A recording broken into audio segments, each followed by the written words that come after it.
Good morning, Joanne Feely at Alexander Mann Solutions. Could you tell us a little bit about what the company does, please? The best way to describe it is that large organizations, mostly blue chip companies, outsource their entire recruiting and talent management functions to us, and we deliver that back to them, branded as the organization, to fulfill all or some of their recruiting needs on an ongoing basis for long-term contracts, as well as their contingent labour, their graduate and their executive hiring.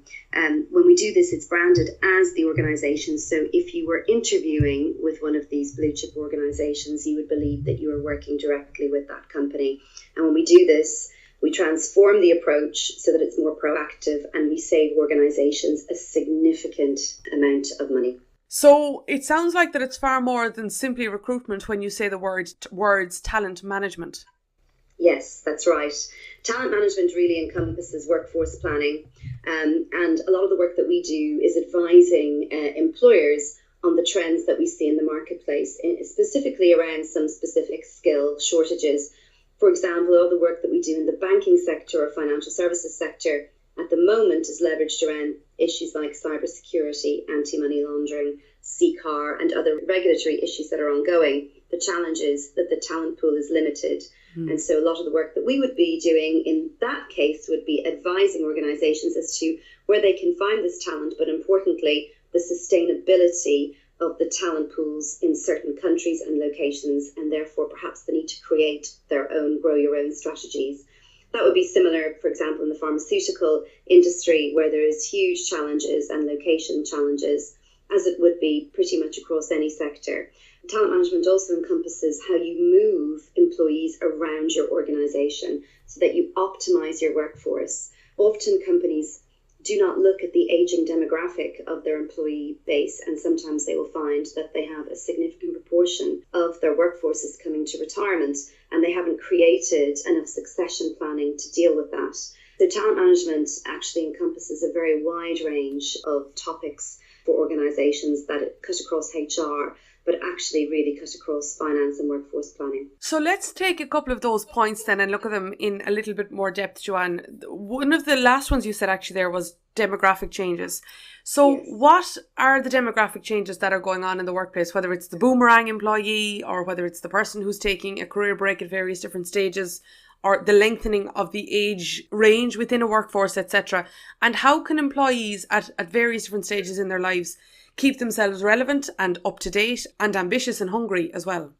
It's very interesting because there are so many factors, probably more factors than ever, that are really impacting employment across the globe. You mentioned the ageing demographic, which clearly people will work longer, but also our elderly live longer, and therefore we have to have funding in place to deal with that. So and at the same point in time, youth unemployment in some countries is extremely high. So, you've got on one scale employability issues, and on the other side, you've got longevity issues. So there is an awful lot for employers to deal with. From an employee perspective, as we begin to look at the new generation that's coming through, and there's a lot of talk about Generation X and Generation Y, and the fact that there are more of these individuals in the workforce now than ever, and that is all true. The reality is that people are looking at their careers in a very different way. Very much gone are the days where an individual expects to find a job for life, or that they will have limited movement in their career. I believe that certainly the average tenure for most employees is 2 years in most companies. It can be higher if you are more senior, but equally most employees will experience being let go or made redundancy at least twice in their careers.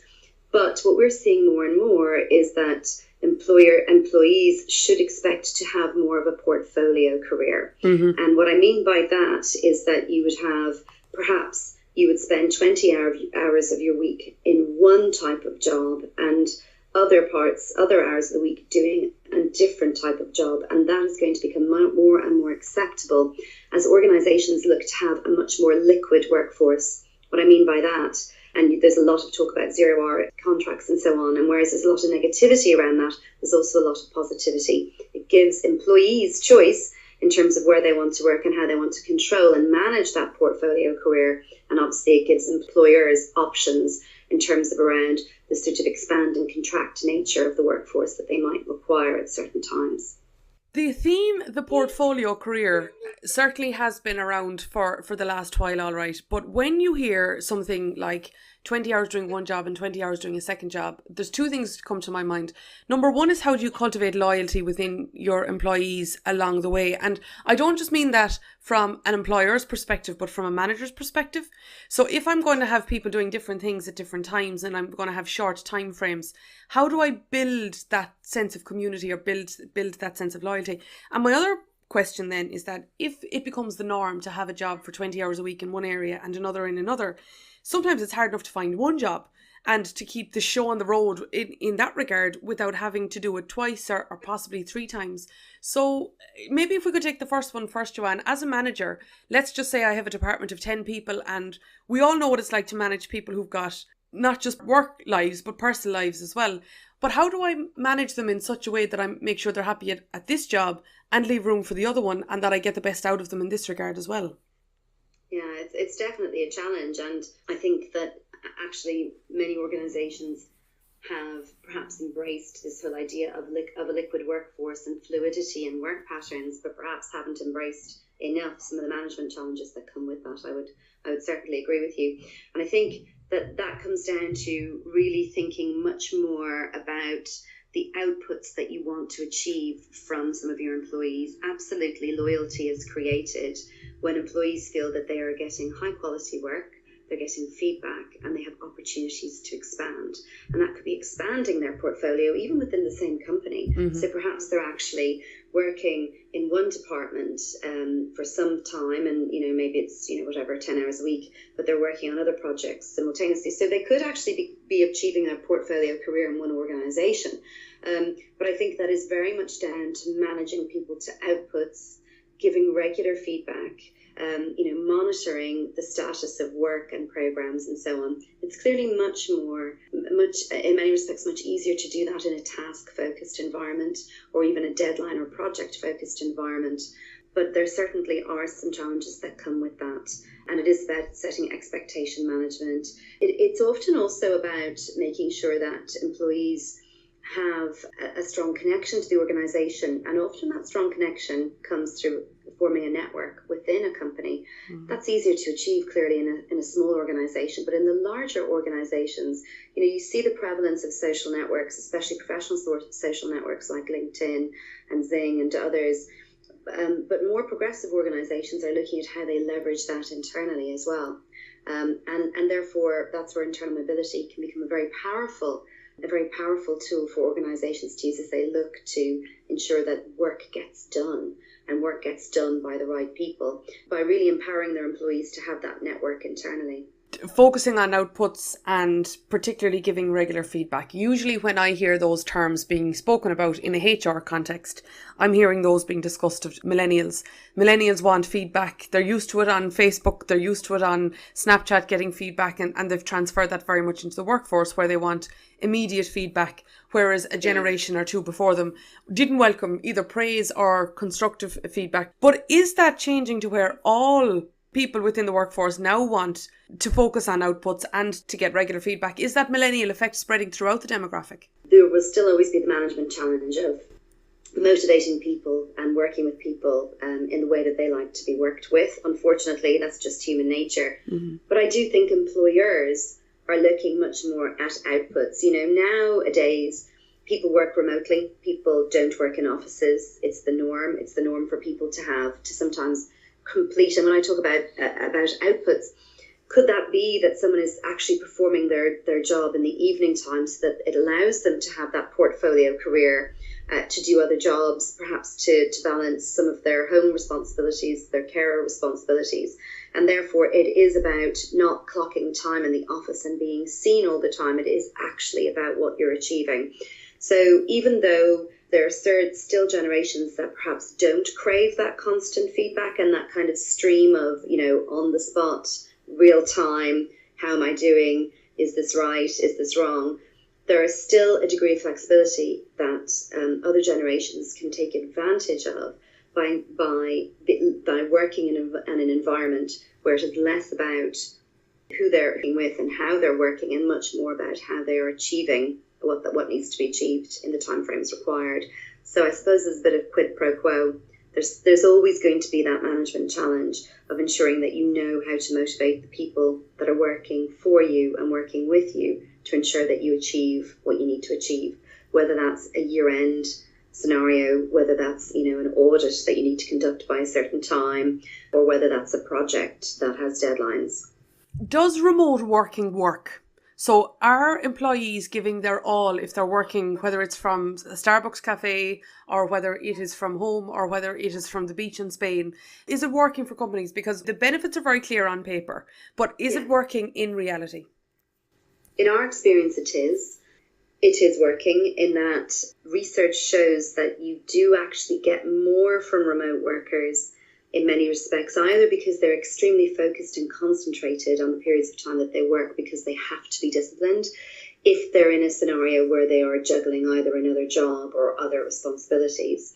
Equally, it's also proven that people who work flexibly and work remotely are actually always on. And in many respects, the onus is on the employee to be incredibly disciplined so that they're not on email constantly, they're not always available. Almost the behavioural trait that comes with remote working is proving that you're working.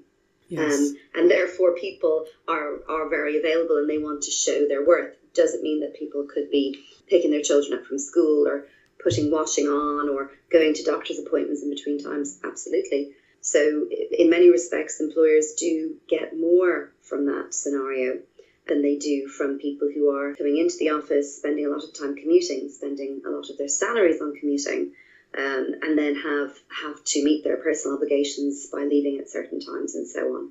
So actually, for employees who are involved in a remote working scenario, the question of discipline isn't on making sure that they're doing enough, it's actually switching off. That's right.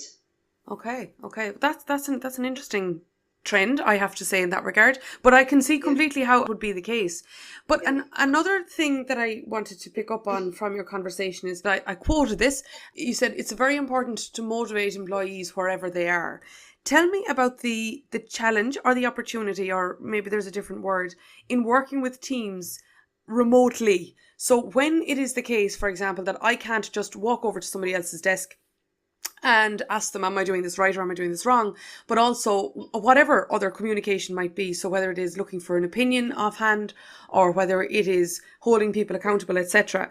And I don't just mean that from a remote working scenario, but from a point where there are lots of people who work in the company, but not in this particular office or not in this particular environment. Yes. So how or what could I be doing as an employee to make sure that I'm working with others who aren't in the same physical space as me effectively? And that's something that is just a fact of life these days. People are not all in the same offices. They're not all in the same time zones. It's very regular for organisations to have their employees who are either in certain sites or even in service centres and are working across multiple disciplinary environments as well as time zones. I think there's a number of things that can really support keeping people motivated and keeping quality of work high and to delivering work on time. And a lot of that is about constant communication, and it is about trust. So if you can't see the individual every day, and you should at least be in constant communication with those individuals. It takes effort. It definitely takes effort.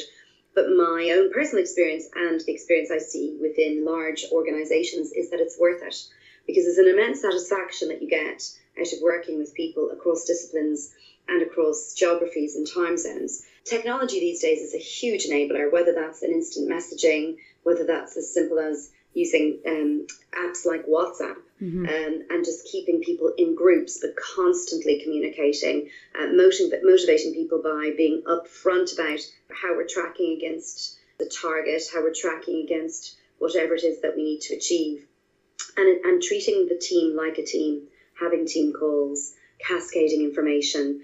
So the huge effort comes into communication, but hopefully the use of tools like Skype, like Microsoft Link, there's many of them that organizations can use where you can actually see people and you can speak to people in a way that makes you feel incredibly present. If organizations are leveraging those tools, then those tools can become a real enabler, because it's about collaboration at the end of the day. Joanne, a lot of what we're talking about here today is a real change. It's a disruptive change and it's a structural change. But are our graduates who are coming into the workforce in whatever area, in whatever discipline that you're seeing in terms of talent management, do they have the skills? Do they have these up-to-date technology skills? Do they have these portfolio mindsets? Do they have an understanding of zero-hour contracts and the implications around outputs versus time? Is our third level up to date with what the market is looking for? I'm afraid it probably isn't keeping as fast a pace as it should with some of the workplace changes. Obviously, graduates these days are, and millennials, as you mentioned earlier, are much more technology savvy, and they don't expect to see people day in, day out. And I think the concept of remote working for them is something they embrace and accept. However, they still need to be trained in some of the disciplines around time management. That's, I think, no matter what generation you are, that is something that comes with maturity and experience, and there's no getting around that. So I think in terms of their flexibility and wanting to embrace new working patterns, that isn't a challenge that we are seeing, but there is definitely the challenge of motivating, setting expectations, making sure that time management, discipline and so on, understanding that, you're something that you're doing, perhaps a colleague can't achieve what they need to do until they've got something from you and so on. Those things still need to be instilled, especially at entry level. So I would say that there are probably things that third level institutes, around the globe could do to really help with some of that integration into the workplace. And if I was to turn that around and then I was to ask you, are today's managers equipped to deal with these changes? Because we can talk about third level and the responsibility can lie there for education. But when it comes to a stage where I'm managing 5 or 10 people, or I'm managing 2 or 3 departments, or I'm reporting to the C-suite, or I'm in the C-suite, I can't blame anybody else now except myself if I'm not able for these. Not that if I'm just able for these changes, but if I'm keeping up to date. Are today's managers equipped with the skills, new and classic, to manage people effectively? I think it probably varies organisation to organisation. Clearly, digitally focused companies and companies in the technology space are used to that, and they have a culture of instilling that type of working practice, and they've been very successful in doing so for the most part. But it still takes the effort. And it still takes discipline. I think on the whole, organisations really do need to spend more time and probably underestimate the challenges that managers face these days in motivating remote workers, in working with people who are perhaps having a portfolio career. I think, the onus is on employers, CEOs, senior management to provide that support, and probably more training, more hands-on training is required in most companies to achieve this. I think the age-old adage is still there, which is about, people don't leave companies, they leave managers. And therefore, management development is often a huge miss in companies. It actually sounds to me, Joanne, that this is a real point of difference that I could have as an employee interviewing, is that I could say, not that I could say, but as in that I could actually have this within my own skill set, is that if I have really thought about these themes, and if I've really learned how to deal with them, and I show that I'm on top of them, and that I'm interested in engaging, for example, mobile workers, or that I'm very happy to motivate remote teams, etc., that's a real point of difference on the part of somebody who may be going for a management or a senior role.